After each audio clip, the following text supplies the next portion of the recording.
Today on The Social. A Canadian confrontation avoided. Pamela Anderson thinks Seth Rogen is super bad for producing the Pam and Tommy series without consulting her. We discuss why she chose to avoid confronting him at the Golden Globes. And is it ever acceptable to tell coworkers they have bad manners? Why one woman feels compelled to help her younger colleagues refine their dining table etiquette. Then, serving sass and reigning supreme, Van Goth, winner of Canada's Drag Race Season 6, drops by to chat about the raucous journey to the crown. Plus, all your dusty cans and tired boxes are about to get a 5-star glow-up. Restaurant-ready gourmet meals made from Pantry staples. It all starts now on The Social.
Because we were off our first snow day in the history of The Social yesterday.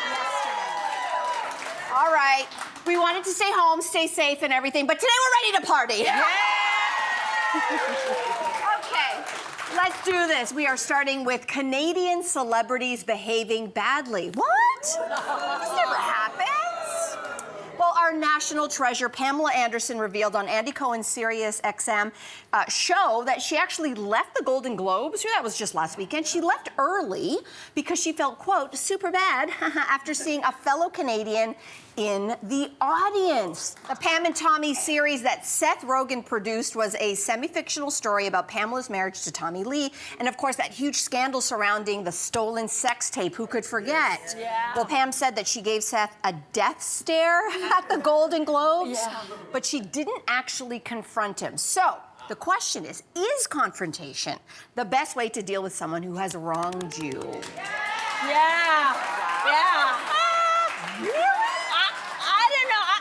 It is. I hope people are elevated enough to confront. I think it takes an emotionally responsible person to do it. In this case, I think yes. I think it would have been well received. I think Seth Rogen isn't a bad guy. In fact, I think the two of them would come out being better people, in a sense, if there was a confrontation. But on the same hand, if you think about it, she kind of just did confront him in a way, didn't she? She wasn't having a little gab with her pal, Andy Cohen, being like, oh my God, this is sort of bothering me. Should I confront him? Should I talk to him about it? She was saying this to Andy Cohen and his millions of followers. So for me, it was like a confrontation is between two people, and they're mutually involved. So do you think she made things better or worse by doing what she did? I think it's just different. I think it was like a public airing of a grievance rather than a confrontation. I think she made things worse. I think she made things worse? I think she made things 10 times worse. First of all, I think the word confrontation is what gets everybody's back up against the wall. Let's just say conversation. She needs to have a conversation with Seth. That's good. And listen, I understand. We have one woman in the audience who was like, yes, confrontation. And I love that, but I know that not everybody's equipped to have those. They get very nervous, and maybe she was fearful, because the last thing you want to happen is that you approach him, and then it becomes contentious, and then it makes it worse. But if I were her, I would have done the opposite. Before you leave, because I know it's like fight or flight, and she took flight. And I think what she needed to do was instead just stand her ground and go up to him and be like, hi, how are you? Nice to see you. Introduce yourself to his wife and say, you know, this is not the place for us to have this conversation, but I think we need to have a conversation about that series you did. Yeah. I know you never expected us to be in this place, because I think when he did that project, he probably thought that she was never gonna have the career she's having today. And just be really kind about it. It's like, 1 minute, you know, give me a call. Let's see how we can do it on the phone or face-to-face, whatever you're comfortable with, so that you can you give him a chance, because now he is the villain, and now we're having a conversation. Now Andy's millions of followers are all like, oh, you're a horrible person, Seth, for what you did. Meanwhile, a lot of us watched that, including me, watched that series, and I didn't think about how it was gonna impact her life. Because there was a time in her career where we did not think about her as a person. Yeah. She was this thing. She was this person, a sex tape. She was just this porn star in people's minds. Yeah, no, it's true. The challenge with that is, which I totally agree, it sounds so good on paper. The problem with that is she's handling it really well. I thought she was really calm in the interview. Maybe she forgot she was in an interview. Sorry. Maybe she did. It was very cozy. She looked very cozy in that interview. This, to me, she's taking it so well, and maybe because it's been, that came out in 2022. This is so sad to me. First of all, it's Canadian on Canadian crime. And I don't like that right now. I don't like, we need to stick together. We need to stick together right now. However, this just went to show you that this was yet another man who profited off of Pamela's body the way that all the other men did who sold that sex tape.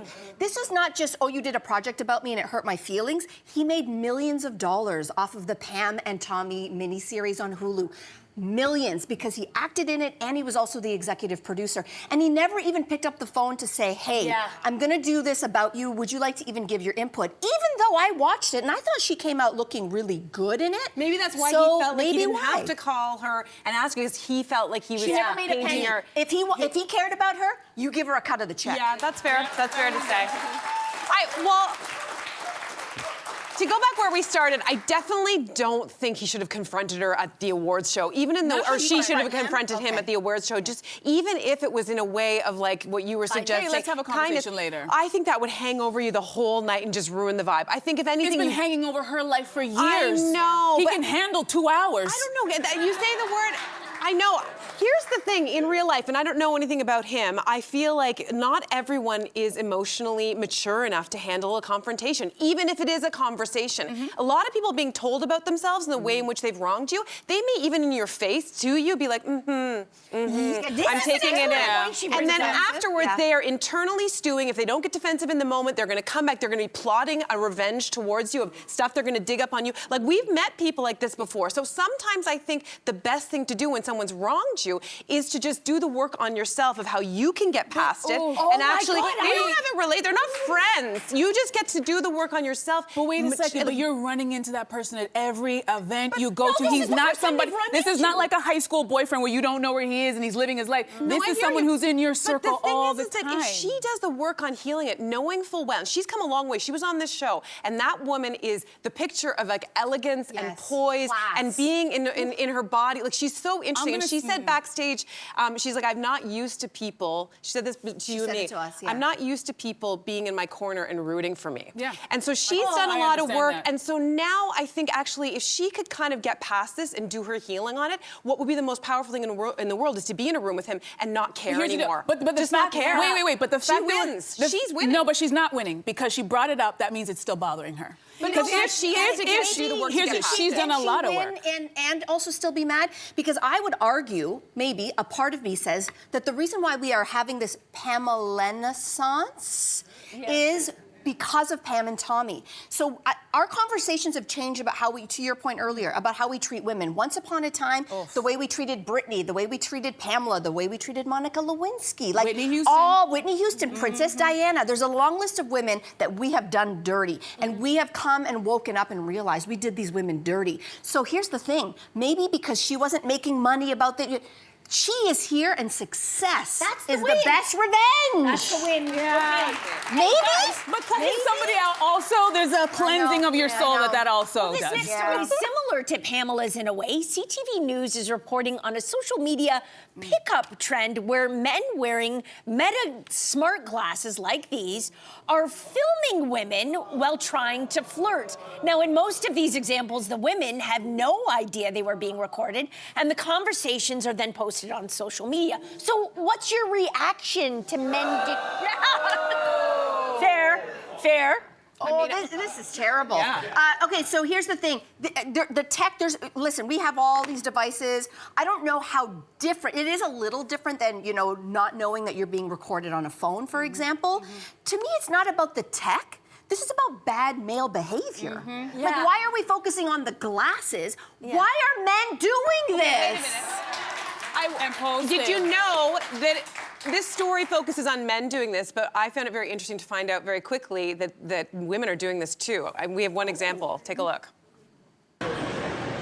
Hi, can you help me with something? What? Directions. Yeah, what are you looking for? To your heart. So actually, there is a whole Okay. but there's a whole thing you can search on TikTok of it's actually under the search Ray-Ban smart glasses pickup lines, and there's men doing ones which I immediately thought were creepy, and women doing them. Like, what did we think of that? Women don't like, generally kill men out of sexual flirtation things. We don't raise Generally. Yeah. Listen, you know, when I heard this story, I'm like, Jess, anybody who's in the dating scene, you know, I'm talking about one more thing to add to our plate. We are already trying to, it's so funny, there was a story about people having like online dating fatigue and everybody wants to go back to meeting face to face. And it's like, yes, let's go back outside and talk to each other. And then Meta's like, oh, do you want to go back out and talk to each other? Listen, this is one thing I want ladies to know. This is another thing we have to think about while we're out here. This is what the glasses look like. So now when you're out on a date or maybe you're out at a bar and you're with your girlfriends and you're talking to a guy, be aware that if he's wearing this because they come with clear lenses, that he could be recording that conversation. And perhaps you're an adult and you want to have a sexual interaction with this person because you're an adult and you're allowed to do that. Remember, if he's wearing these, you have to ask those questions, right? And my whole thing is, if there's a man out there who approaches me with these glasses, be prepared for me to slap them off your face because I'm not dealing with this. I'm not dealing with this. It's just one more thing for us to have to think about, and it's just not fair. Oh my goodness. Isn't this Risky fun? business. Oh my God, these are the glasses Tom Cruise wore in Risky Business. And it is risky business. Yes. We need to have a conversation. Yeah. Okay, everybody, let's take a quick break. Afterward, would you ever tell your coworkers that they have terrible manners? Why one woman feels compelled to tell her younger colleagues that they are acting savage around the dining table. We're going to tell you this story after this.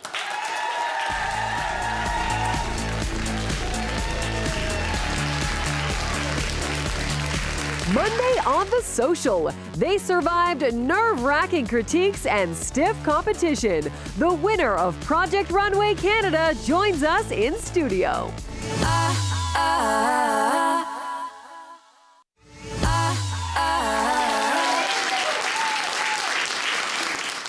All right, we are back. Snowstorm, no snowstorm. If you're coming to Toronto, we would love to see you here live in studio. It's really easy to do so. Pull out the camera on your phone or your Meta glasses. Take a picture of the QR code on the screen. Just don't record people, okay? No. And join us live in studio. yes, we'd love to have you. Okay, someone wrote to Miss Manners to ask if it's okay to tell her young colleagues that they have bad table manners. She writes that these women set their bread on the bare table along with their dirty cutlery, and they cut up their meals into tiny pieces like toddlers. So is it acceptable to tell your coworkers if you think that they have bad manners? Oh, what do we think? Yeah, I guess it depends on the relationship. The young people are saying no. Sorry. The young people are like, don't you tell me anything about myself. Yeah. Nothing. I think a lot of things, there's a lot of ifs. So if you are close enough, I think if there's a significant age difference, if you have mutual respect, if they're not, if. So in the perfect scenario, I could see somebody like, you know, you're significantly younger than me, Jess Allen. If But I think if you have a mutual respect and they're going to take it well, but I wouldn't say it because you have bad table manners. I would say you're a whole package as an employee, so people will judge you not just on you as a person, but like you could go so far as to say, if the boss walked in and saw this, are you up for future promotions? It says something about you the way that this whole thing is going down. But then I would say that's it. You tell them once, and then I would also say it's also not my job to take care of you and fix you. So there's a line. I wouldn't say that. That would stay. That's what I was going to say. Like, I don't think that would go over very well in there. You going to tell somebody? I would rather confront Seth Rogen at the Golden Globes on behalf of Pamela Anderson. You wouldn't tell anyone? Table manners again, what kind of relationship do we have? Because if we're already buddies, then I can whisper to you, and we could even make a joke out of it. Like, what are you? If I, you know, some people, I don't mean to call anyone out, but where they take their I know what you're talking their about. fork and then they're covering up stuff like this. I feel like we're buddy enough. I would get down. Jess! Listen, I would get down to eye level and be like, "What are you doing?" Yeah, and we would laugh about it. We would laugh about if I don't have that relationship with that person, I'm just gonna look at them, and in my head I can hear my mother's voice going, "No home training, that's fine." Like, I'm just gonna quietly judge. I wonder if there's any room for in this conversation to have to do with class, because I grew up middle class, but just barely, and I feel like my parents did teach me the basics of table manners, and it was so that if I ever found myself in a situation with fancier people that I would adjust my behavior accordingly, and lo and behold, I have found myself as I got older in situations with fancier people. And you know what I've gleaned?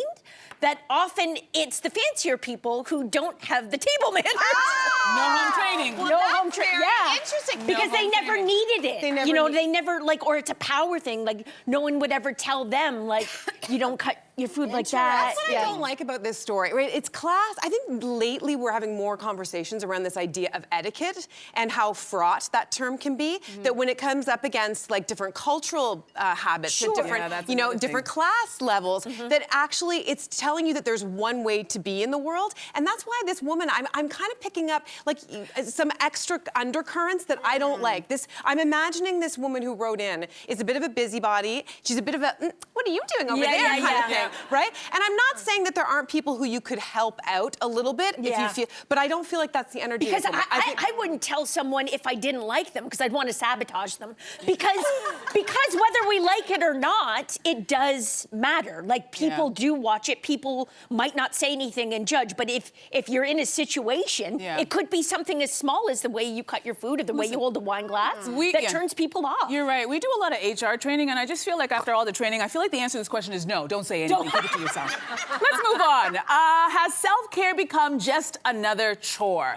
A writer for Vice says that it's become another task to check off your list. So get your 10-minute meditation in, make a list of things that you're grateful for, and so on and so on. So has self-care become a chore?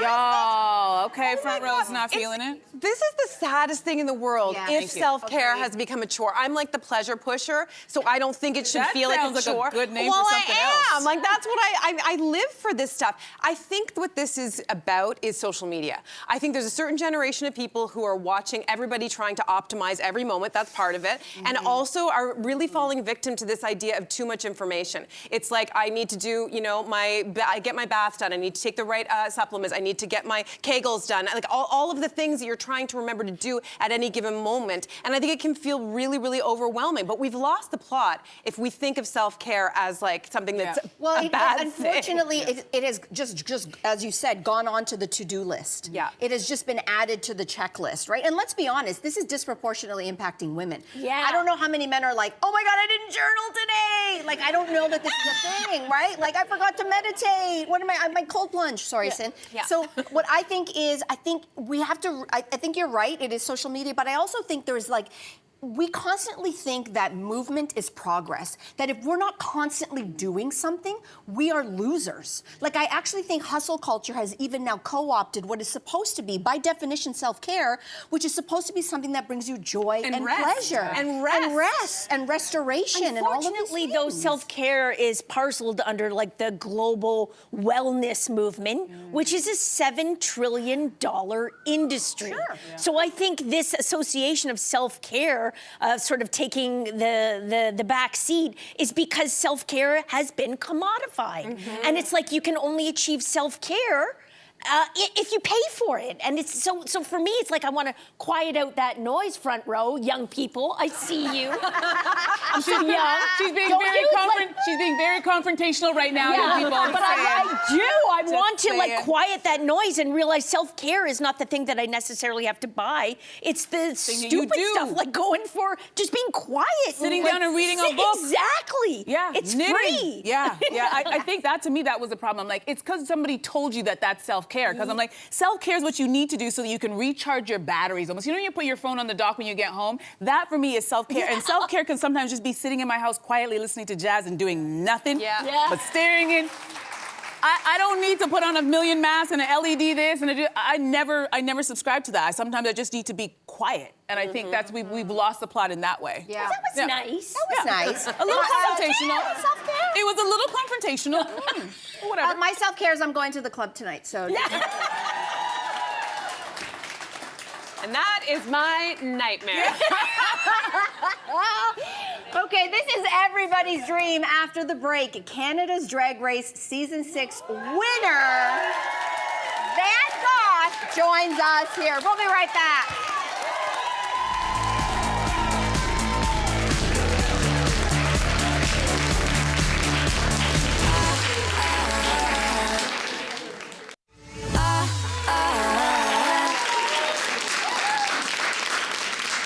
Welcome back. Season 6 of Canada's Drag Race wrapped up last night, and as the Final Four faced off in the hopes of being crowned Canada's next drag superstar, one queen reigns supreme. Take a look. The winner of Canada's Drag Race Season 6 is... Van Goth!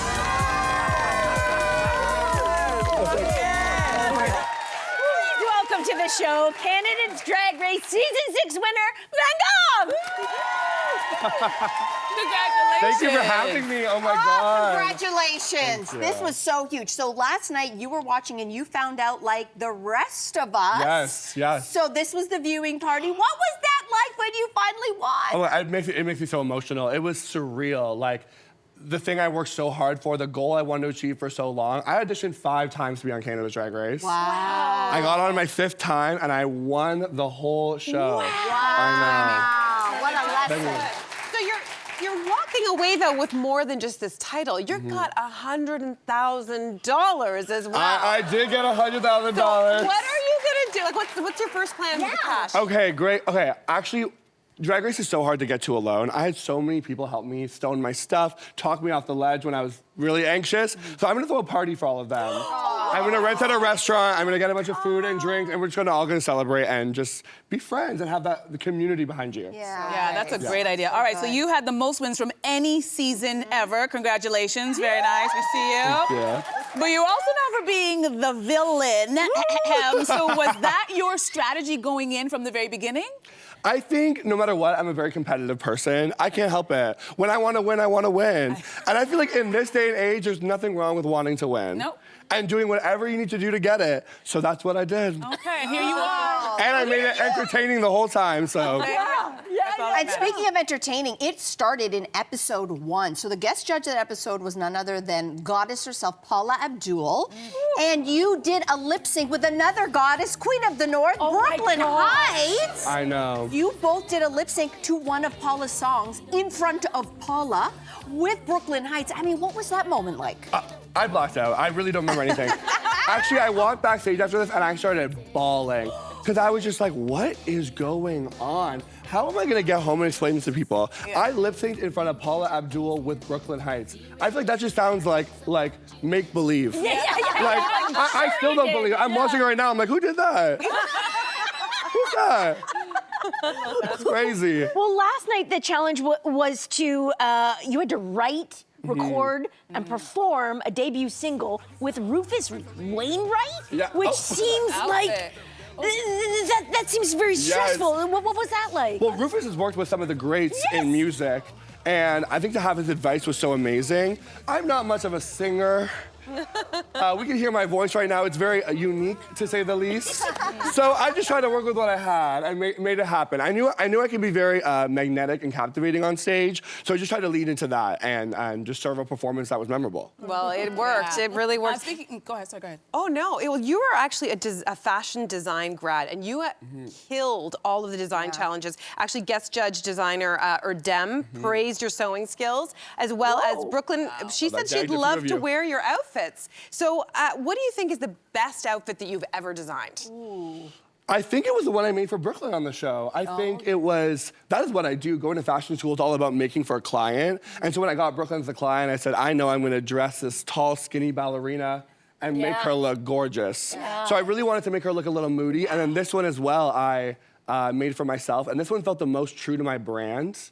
And I just, when I put it on my body, I went, give me my challenge win. Just give it to me. I love the way you're just calling. It's like, just give me the trophy, Actually, honey. when I woke that. up this morning on set, they were like, oh, how's your morning? I said, good. I feel like I'm gonna win a challenge today. And then production's like, well, we can't comment. I said, let's talk in 9 hours. I And love look what the happened. confidence. I know. Look what happened. All right, so we got to talk about runner-up Ebony, your scissor sister. That's my girl. All right, so how did you feel? You guys had a special relationship. How did it feel the last two standing?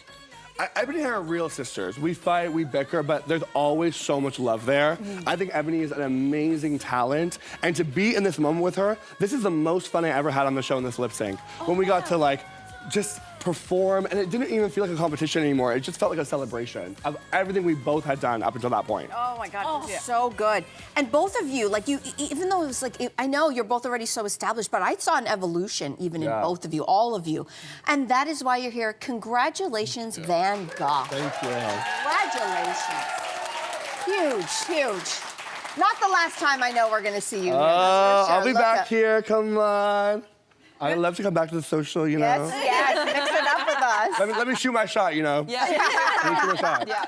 Well, let's take a quick break, everybody, and then afterward, recipes and tips for turning your pantry staples into gourmet dishes after this.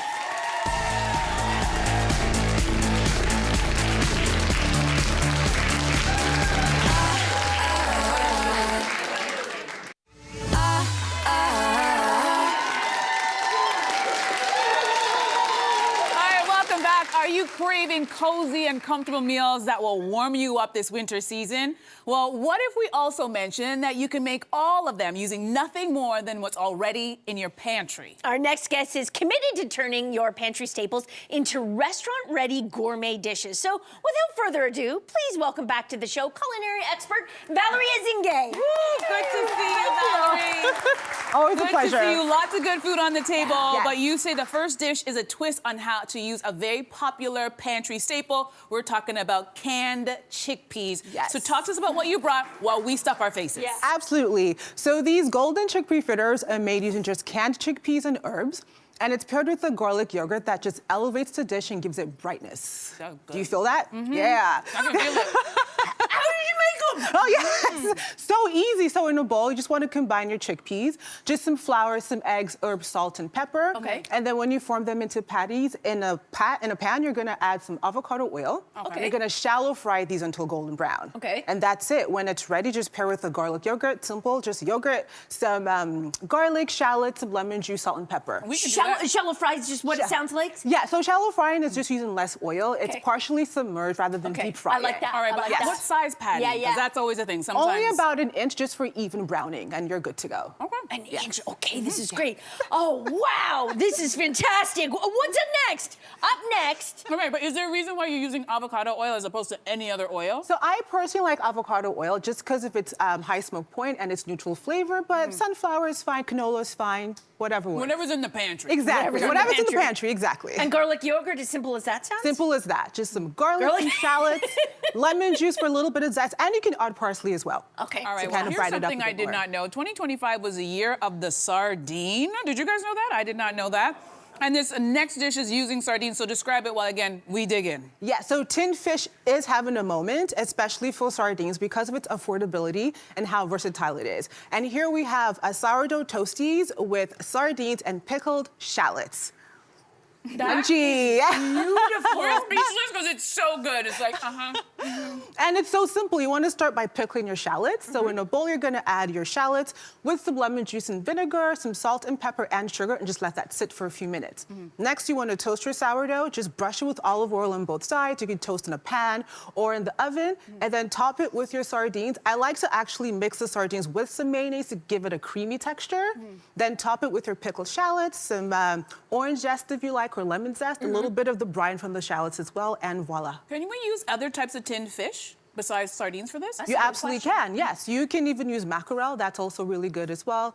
Nice fatty point to it, and it's delicious. Because I feel like some people, they hear sardines and they might get turned off. What You would can- you tell if someone look into the camera and say, if no one's ever tried to see sardine, what would you tell them? That you have to try it because it's good. You have to try it. Very convincing. All right. You have to. Yeah. You also mentioned pickled shallots. Why pickled Yes. shallots? Honestly, because I find that with pickled shallots, it upgrades it to something you can eat at a fancy wine bar. But you can also use red onions as well, or even white onions. Okay, Yeah. that's perfect. Some people might not like sourdough. I don't know who they are, but they those could people? exist. What other types of bread might you recommend? Baguettes are fine, any other breads are fine, or even crackers are fine as well. Crackers? Yes, What a crackers. great idea. Becomes a nice little snack. Yeah, and we always have that in the pantry. All right. Yes, saltines. Yeah, Sorry. all Yes, the time. All right, genius. so let's move on to our next dish, which you say is the ultimate pantry pasta. Describe it while, again, we dig in. Yes, this pantry puttanesca is a pantry staple because every single ingredient used has a very long shelf life. And it's very simple. You start off with boiling your pasta in some hot water, just digging in. And once your pasta is cooking in a separate dish, you're going to add some olive oil, add in your anchovies, some chili flakes, and then you're going to add in some olives and some capers and your crushed tomatoes. Cook that until it's a little bit reduced. And then once your pasta is close to al dente, you want to add that to your pan into the sauce and just cook that until the pasta is fully al dente. Okay. And that's it. Once it's done, top with your Parmigiano and some herbs. I like oregano or basil or even parsley. All right, so you mentioned al dente 3 times, but I'm not very Yes. good at the al dente. So Yes. how do I know? What's the trick to not overcooking your pasta? Some people get nervous about that. Honestly, just taste it. If it has a good bite, just taste it. You can follow the package instructions, but I say take charge of your kitchen. You own the kitchen, it doesn't own you. So just taste your pasta and you're good to go. That is great advice. Yeah, you take control of that environment I'm and gonna you'll take control have of good that food. kitchen, al Yes. dente. You mentioned crushed olives. Yes. Can you crush your own? Yeah, you just crush them with your hands because then How it do you crush them releases. with your hand? But how? Well, you just break it apart, just With your crush bare it. hand, Can just you do it crush with a knife? Oh, with your finger. So you just like crush them into there with your fingers, just to release the juices of the brine, and it also just really gets in the sauce. Or you can also chop it up if you like and saute that before adding your red sauce. Okay, I just realized, guess what? I'm home alone for dinner tonight, Oh. and I Can you have crush an olive? everything. I have everything to make this. Yes. So I'm gonna make it. You should. Yeah. Thanks a lot. We need video of you crushing the Crushing olive. the Yeah, with your fingers. crushing the olives. All right, so our last dish is a delicious dessert, a warm spice pear crumble with oat strudel. Oh, talk to us while we dig in. Yeah, so when it comes to canned fruit, some people might be a little iffy about it because they think it's cheaply made, but a lot of it's actually naturally cooked in its own juices and have no added sugar. So just a tip on shopping for canned fruit, you want to make sure you're finding versions that have no added sugars. And to make this is very simple. You're going to toss your canned pears in some lemon juice and some brown sugar, just let that sit. And then for the streusel, all you have to combine is some flour, some oatmeal, some brown sugar and butter, a little bit of salt. Crumble that and top it on a dish with your pears and just pop that in the oven and bake until nice and bubbly. And yeah, you get to serve that with any topping you want. This is so good. I don't have this in my pantry, but I'm going to the grocery store so I can put it in my pantry because this is delicious. Do you know what? It's not overly sweet. It's really, really nice. You can even have it for breakfast.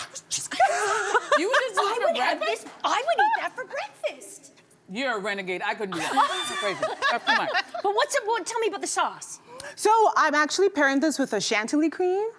You can use warmed yogurt if you want it for breakfast, but for me, ice cream is always king. So a good vanilla bean ice cream with some warmed, crumble. You can't go wrong with that. But imagine the Greek yogurt on it for breakfast, Andrea. Exactly. Top it with some cinnamon. Just think about it. Just think about If I have that for breakfast, I'm not making it to work because I'm like, it's not how I start my day. This is so good. Maybe It's on a so Saturday. delicious. Yeah. You know what? On a Saturday. Yeah. Okay, you're talking. Valerie, this was magic, as always. Thank you so much for joining us. Pantry staples. I love it.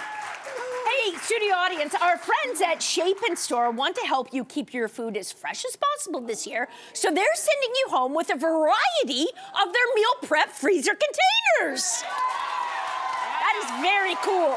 Very cool. Very cool.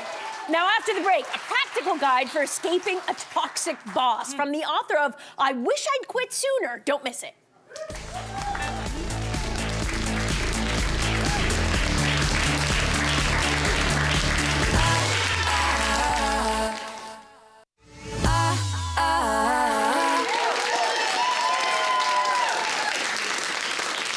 Welcome back to the the show. Well, if you find yourself working for a toxic boss, you are not alone.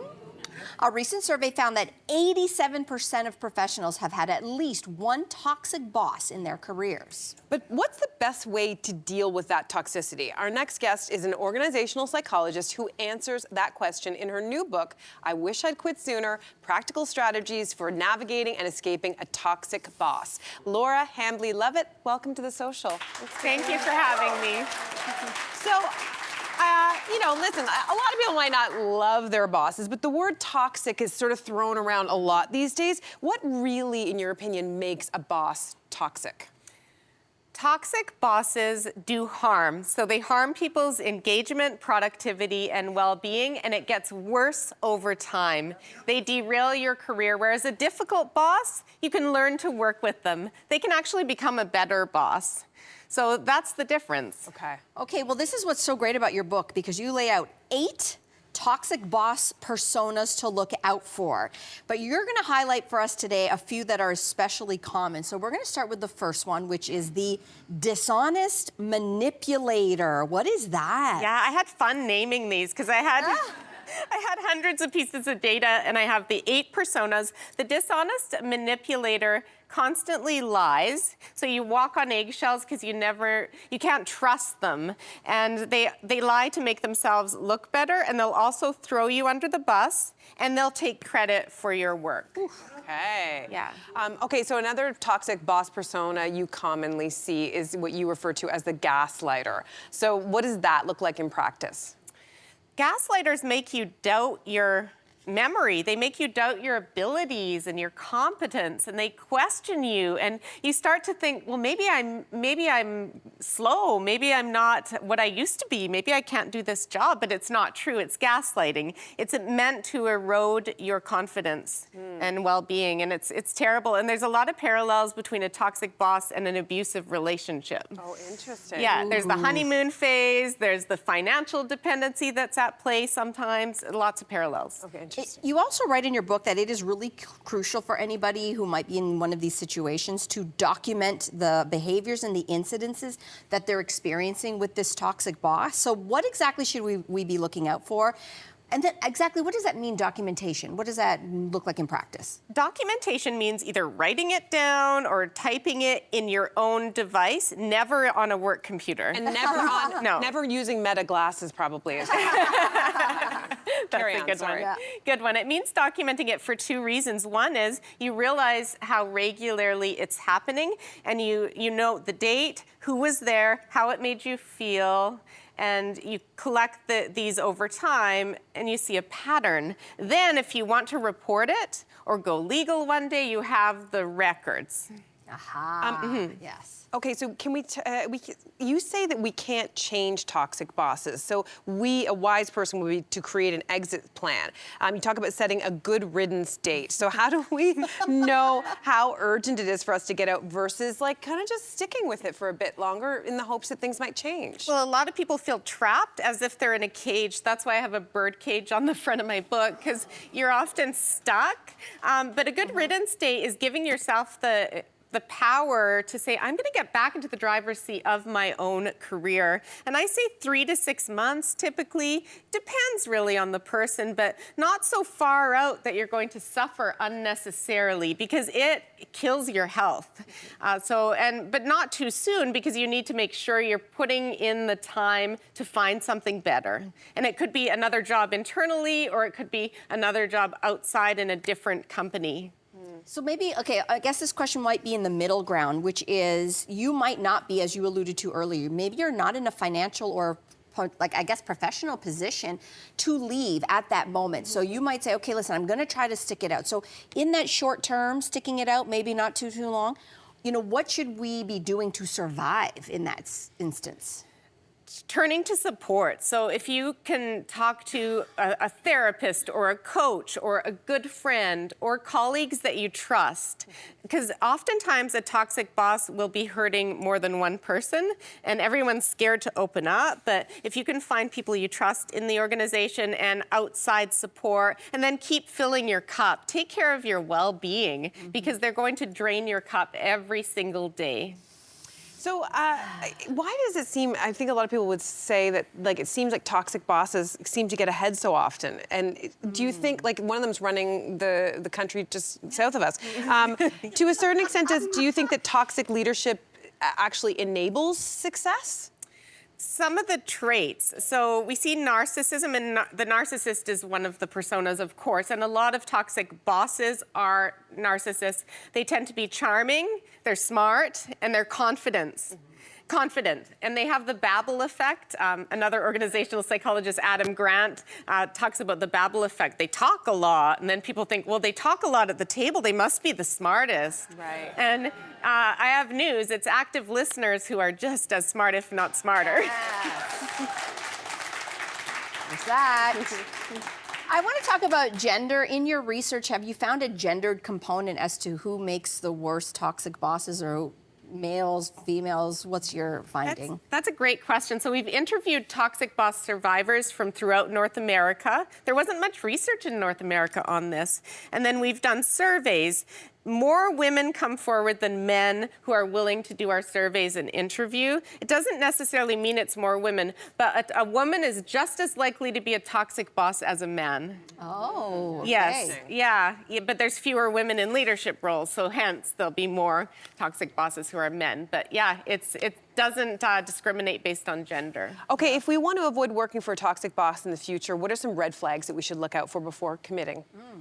How they treat you in the hiring process. So do they respect your time? Do they talk the whole time during your interview? So you can barely get a word in. It's all about themselves and how great they are and how great the team is. So be careful of that. Be careful of really flowery language, like, this is a family, this is the best place on the planet to work. That sort of grandiose talk, just beware, because no workplace is perfect. This is a fascinating conversation, Laura. Thank you so much for this. Fascinating. Okay, this is what the book looks like. There's the cage. There's the cage. It is called I Wish I'd Quit Sooner. It is available everywhere now, but studio audience members, you're going home with your copy today. So cool. All right, enjoy that. Let's take a break. We'll be back after this.